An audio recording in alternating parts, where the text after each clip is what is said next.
So just so I got this straight, I'm following the chap who does TED Talks and is a life coach, teaches people presentations. So no pressure. Okay, so I want to take you through today some storytelling. The reason we tell stories in business is because we can strategically place stories as pieces of communication that help you build emotional connections with your audience. We don't do that for the sake of it, but if you build an emotional connection with someone, then your messages are more memorable, your recommendations are more likely to be heard, and ultimately, your audiences are more likely to take action. This is very important for Intel, because during our 46-year history, Intel has pretty solidly been being known as an ingredient brand in the PC. Everyone knows we're involved in PCs. Everyone understands that we produce microchips. You've probably heard this through our partner marketing, the 3-second bong. You'll have seen the stickers on the machine. There's one here. Nice. But we actually do a lot more than that. So we have some work to do as a master brand to really start to bridge that gap in people's understanding and people's connections with us, so they know that we're in much more than PCs. So you can see here, and this illustrates behind me, we're also in servers. You know, we pretty much power Facebook, so maybe we're not cool, but powering Facebook is pretty cool. We're in smartphones, headphones, tablets, PCs, wearables, coffee machines, and we're even in the CERN Hadron Particle Collider. So pretty big stuff, but we've got some work to do to make sure people understand that and to really make that resonate. Furthermore, if you're trying to build an emotional connection and you're an ingredient brand like us, that's a challenge.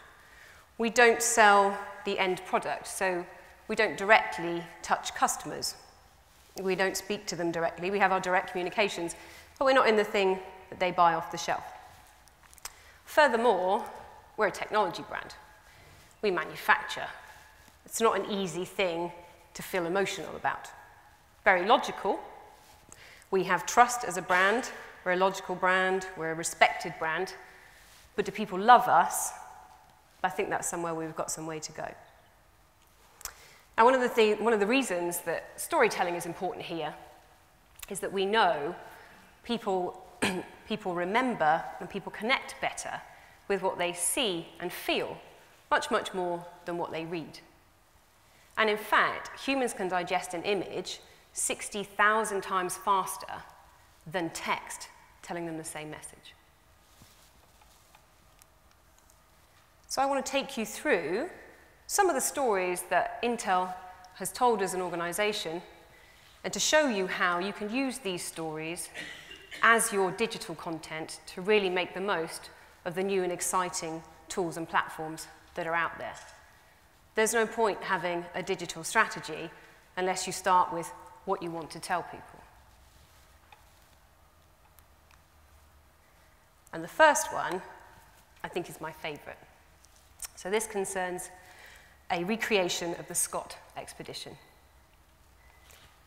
Captain Scott, in 1912, attempted to travel an 1,800-mile round trip to Antarctica, reaching the South Pole and back again.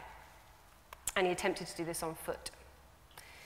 Sadly, his story ends tragically. He and his team perished before they reached their goal, and sadly, just a short distance, in fact, from the end. In 2013, Ben Saunders and his partner Taka attempted to recreate the Scott expedition. They would pull 200-kilogram sleds every day in minus 40-degree temperatures with the aim of recreating this historic expedition and ultimately being successful. Now, Intel supported them in this endeavor, one from a sponsorship standpoint, but much deeper than that, we supported them with their technology. Not just our technology and the ultrabooks that we took with them, but our team looked at every single piece of technology they were going to take on their expedition and made sure that it was optimized and absolutely the best possible performance it could be for purpose. And this is a short extract from Ben's story. The Scott expedition is about exploring the very limits of what's possible. It's a project with a profound historical relevance and a story that I hope has the potential to engage and inspire a huge audience around the world. Sharing this story has always been at the heart of what I wanted to do. Tarka and I will be using our Ultrabooks as our primary tool to communicate with the outside world from Antarctica, to share this journey in real time as it unfolds, with the kind of depth and detail that's never been possible until now. Despite needing a lot of highly modified clothing and gear to survive such an extreme environment, the Ultrabooks we're taking are off the shelf and entirely standard, the same that anyone could buy online or on the high street. While the Ultrabooks are completely standard, the power cables are custom made, and Intel have been busy soldering new connections and creating tailor-made low-temperature cables for the extreme conditions we'll face in Antarctica. To test the hardware we're using, they've been using a cold chamber to make sure it'll survive temperatures as low as -40 degrees.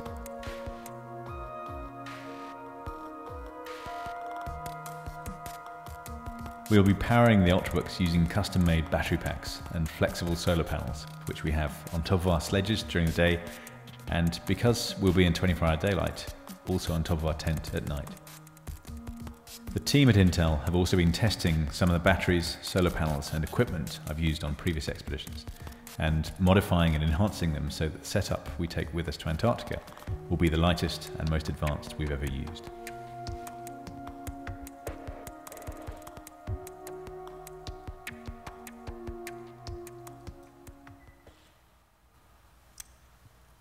Now, we took a risk here.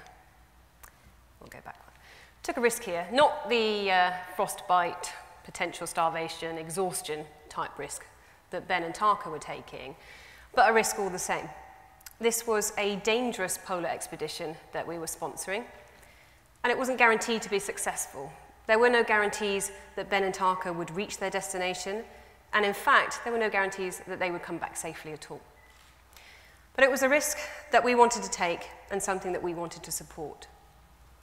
To make sure Intel told a meaningful story and we had a reason to be at the table, we focused on two clear goals. One, to demonstrate the power, portability, and performance of the Ultrabook in these extreme conditions. And two, and much more importantly here, to generate a human connection for our brand and to show how technology was supporting and enhancing communication on such an expedition. So we focused on telling stories and we focused on keeping things simple. Throughout their trek, both Ben and Tarka kept a blog. They were able to blog from their Ultrabooks, and then their audience and their consumers could see real time what was happening and get regular updates, photographs, and messages. We took this a stage further and involved our social media when we got to Christmas time, and we gave the Intel Facebook community an opportunity to send messages of encouragement to Ben and Tarka during this time when really missing home was a huge factor. Ben had said to us before he travelled that one of the things that he found even almost more challenging than the physical demands was that feeling of isolation and being away from your loved ones. What Intel technology gave to him and Tarka was the opportunity to reconnect there and feel perhaps a little less isolated. Now, happily, Ben and Tarka were successful. They reached the South Pole and they made it back before the summer weather made the ice too unstable to cross. It was also a successful execution for us, and we activated this story across 13 markets, all of our platforms, and in just the UK, we saw 1.9 million social engagements. So it's a fun story to tell, and it was worth it, I think. Something else that's close to Intel's heart, and a story that I think we need to tell and found a new way to tell, was that of Intel supporting education. Now, we've been committed to supporting education for years, but in March 2013, together with a company called 10x10, we supported the Girl Rising project. And this gave us a platform to tell our story. And a way to really reach consumers, give consumers a reason to care. You invest a lot in education, so what? So we co-produced a feature-length film that followed the stories of real girls and their real struggles in gaining access to education. Here's a short extract from that feature film.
So the key aim here was to increase understanding, to generate empathy, and ultimately to get people to take action.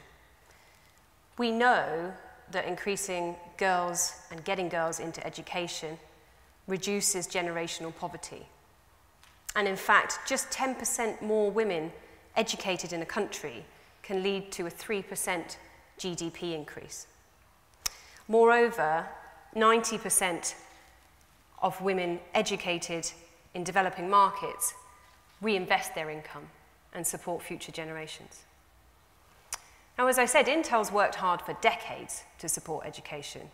The Intel Learn program supports and gives access to education and support materials for students in developing countries.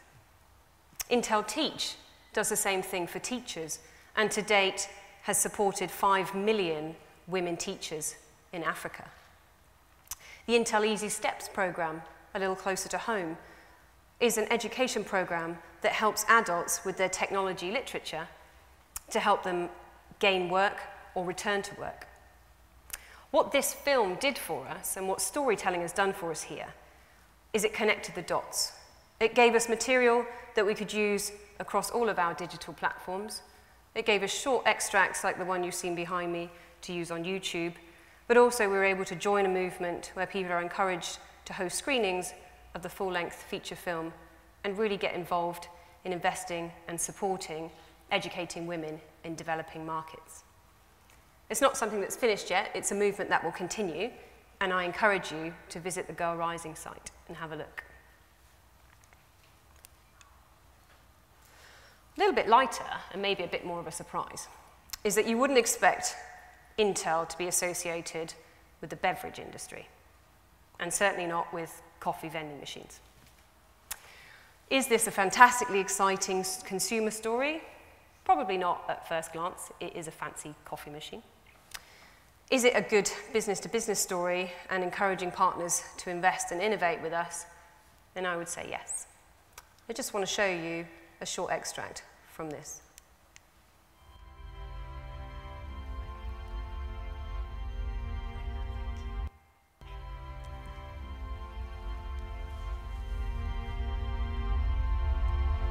You see Intel inside in some pretty amazing places, but your morning cup of coffee is probably the last place you would expect to find the Intel technology.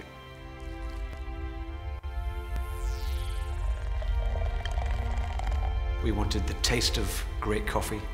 We wanted the sights and the sounds of a coffee shop, all in a 1 meter by 1 meter square unit. It was all about replicating the experience that you as a customer go through when you walk into a Costa cafe. It's the hustle and bustle, but most importantly, it's the taste. The part that the people don't see is the brain and the nervous system that ties it all together. And for that, we went to Intel. Right from day one, we had an amazing chemistry with Intel, and it was clear that both Costa and Intel wanted a genuine partnership, not an old-fashioned supplier relationship.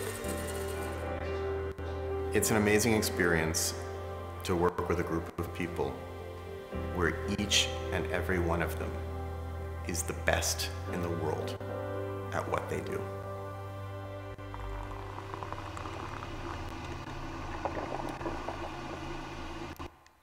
Okay, best at what they do, but maybe not that slick at that particular video. Now the real story here is one of big data. So earlier in the day, we touched on the importance and the rise of the Internet of Things, and the importance of really using data and understanding your customers. What the i7 processor inside a Costa coffee machine gives Costa the opportunity to do is, once they roll these products out, to really understand how the customers are interacting with the machine, what their preferences are, and adapt their offerings accordingly. If you fast forward to using something like facial recognition and AIM software, then maybe we get to a time where as you walk up to the machine, it already knows your regular order and it's ready to go without you having to touch a button. To go back onto a much more human story, I want to have a talk about ConflictFree Minerals. It's a very recent story, and it's one that you have to tell very, very carefully, because we don't control the whole story end to end.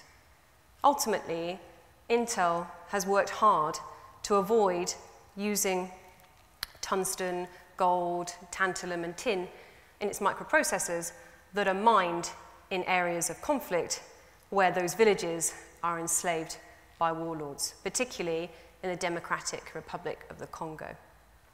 What I want to show you is a short extract from that story. Few people think about what's inside their devices and how they work.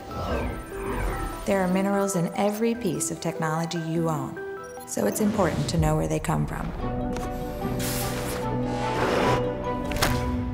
Some of these minerals can be mined by people enslaved by warlords in the Democratic Republic of the Congo.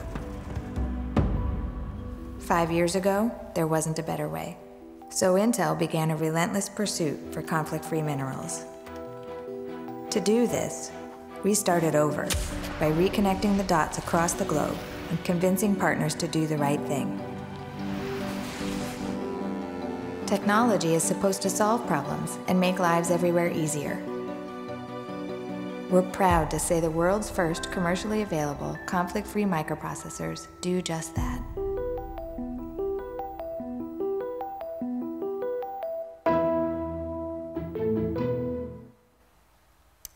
Now, as I said, this is a story that we had to tell very carefully. We're an ingredient brand, so we don't own the end product. We can't treat it like fair trade coffee or a bunch of bananas and stamp a big conflict-free sticker on it. It's inappropriate and it would be incorrect. So, using Caroline Duran, the lady you saw in the video, as the figurehead and spokesperson, we took this as a PR-led story and then activated behind that carefully using YouTube, but long enough videos on YouTube to really tell the story, and also working alongside student activists so that we were really building and supporting a movement. Conflict-free is a moving target, so we've achieved it with, or we've achieved the first totally conflict-free microprocessor. We haven't achieved that across our product line yet. And also just because when we visited, set up and maintained the supply chain a week ago, there were no warlords, there was no issue, doesn't mean to say that they can't move in. So this is something we're going to need to constantly monitor, and something that's very emotive and therefore very important to people. So we don't want to shout too loudly if we know that we haven't got there yet. So what we've done then from a branding perspective is called this In Pursuit of Conflict-Free. We will strive to continue to do the right thing. We will explain to our audiences that we are working together to make sure that we rid the world of conflict minerals, but we're not pretending it's an easy job or it's done and we've moved on to the next thing. It was received very positively, and we've had over 900,000 views just on the shorter version of the YouTube video. And I just wanted to say that when you're talking about tools to activate this kind of story, it's easy to want to break things up into really small bite-sized chunks. People don't have a lot of time to consume your content.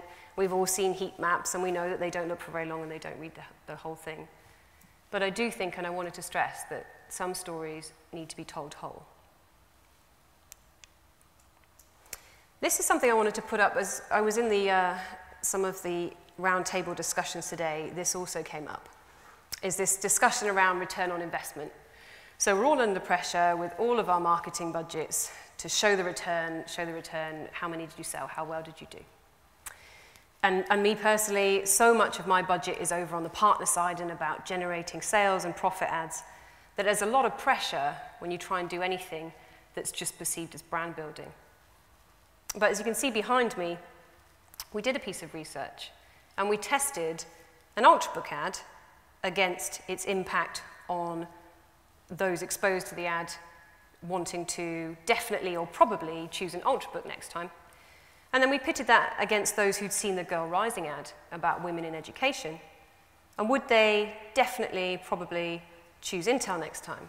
And we saw a 61% versus a 19% increase. Now, there'll always be a place for demand gen. We're always going to have to keep the factories full, keep the shelves full, sell things out. But I do think it is going to become increasingly more important that we do the brand building too. Now, I've said earlier that Intel has significantly diversified, and so we have to make sure that we aren't hanging everything we do on having a conversation, a technical conversation about PCs. We really have to engage with people. We really have to find a way to get people to love our brand so that when we come out with a bracelet in Barney's that's $1,000, you understand that you trust and love the technology, and maybe Intel being inside does make sense. If we keep just talking about PCs and having the 3-second bong at the end of a PC World ad, we'll never get there. In terms of consistency, there was an article in Adweek, I think it was a very good one, and it talked about the importance when you're deciding content and creating content of being consistent. There's no shortage of content out there, but how can you tell which brand it came from, and how can you make sure that while you're talking to different audiences and telling different stories, especially if you're a company as large as someone like Intel, that there's still a level of consistency and you're still pulling through to customers something memorable. So for Intel, we use a kind of 3-rule mantra. We want to look inside people, so we look for inspirational stories like that of Ben Saunders and Tarka. We look inside products for something amazing, so that's where we look at the Intel processor inside and say that if it's got Intel inside, it'll just work.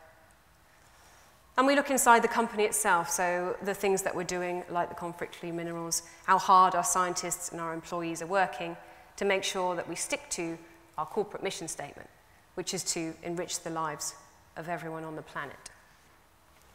Now, one of the other things that we do in our photography and our imagery is the slightly cheesily named blue is the glue.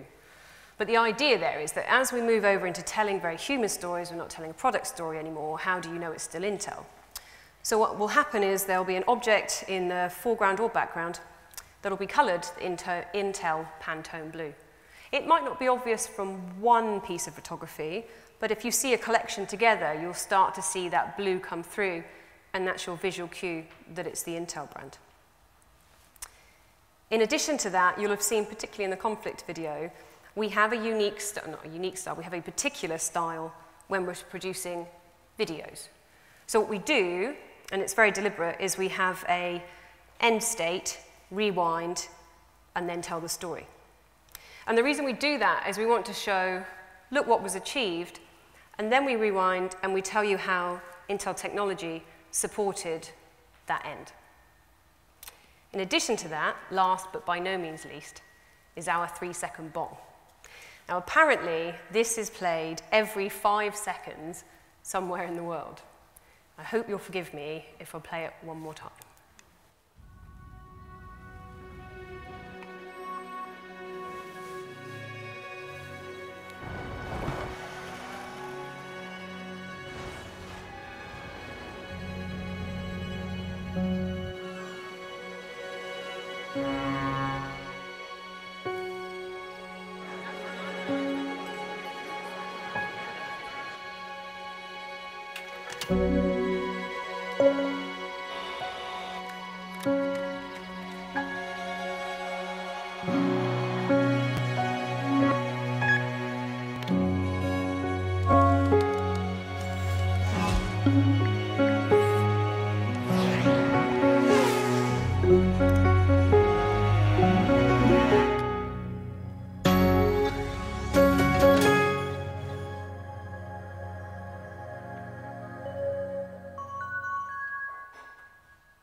about 15 more times. So that's it from me. Thank you ever so much for your time. We were asked to pose a question, so I thought it might be good to have a think about whether your company has a story that would build connections with your consumers and ultimately value for your brand, and then have a think about what digital tools you would use to tell that story. Thank you. Thank you very much, Pippa.